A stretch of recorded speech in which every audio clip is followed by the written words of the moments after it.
నమస్తే సుప్రభాతం official channel ప్రేక్షక దేవుళ్ళందరికీ కూడా నమస్సుమాంజలి. హిందుత్వంపై అసలు ఎవరికి అంతుచిక్కని స్థాయిలో దాడి జరుగుతోందా? చాప కింద నీరులా విస్తరిస్తూ ఇప్పటివరకు సోషల్ మీడియాలో మన శాస్త్రాలను పురాణాలను అవహేళన చేయడమే కాకుండా ఇప్పుడు అత్యంత పవిత్రమైన హిందూ ఉత్సవంపై ఎవరికీ తెలియకుండానే జరుగుతున్న దాడి గురించి మీకు తెలుసా? మహాకుంభమేళ సాక్షిగా ఇదే జరుగుతోంది. ఒక్కసారి కాస్త ప్రశాంతంగా ఆలోచించండి.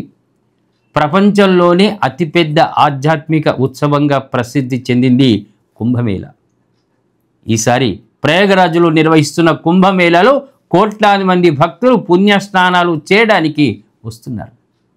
అయితే కుంభమేళ ప్రారంభానికి ముందే చైనా నుండి వైరస్ వచ్చిందని లేనిపోని వీడియోలను సృష్టించి మరి విస్తృత ప్రచారం చేసి ఆపడానికి ఒక ఎత్తు ప్రయత్నం చేసినట్లుగా అనిపించింది.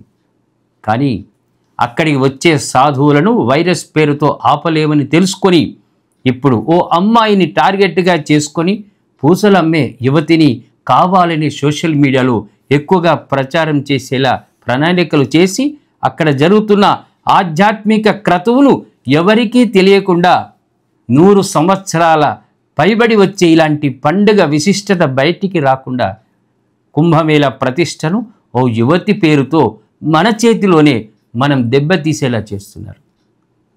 ఇప్పటికే అఘోరీలు, నాగ సాధువులు, ఋషులతో పాటు దేశ విదేశాల నుంచి పెద్ద ఎత్తున భక్తులు తరలి వచ్చారు. అవన్నీ పక్కన పెట్టి ఈ కుంభమేళాలో పూసలు అమ్ముతున్న ఓ యువతిని ప్రస్తుతం సోషల్ మీడియాలో ట్రెండింగ్లోకి అకస్మాత్తుగా తీసుకురావడానికి కారణం హిందుత్వాన్ని దెబ్బతీయడమే అనిపిస్తోంది.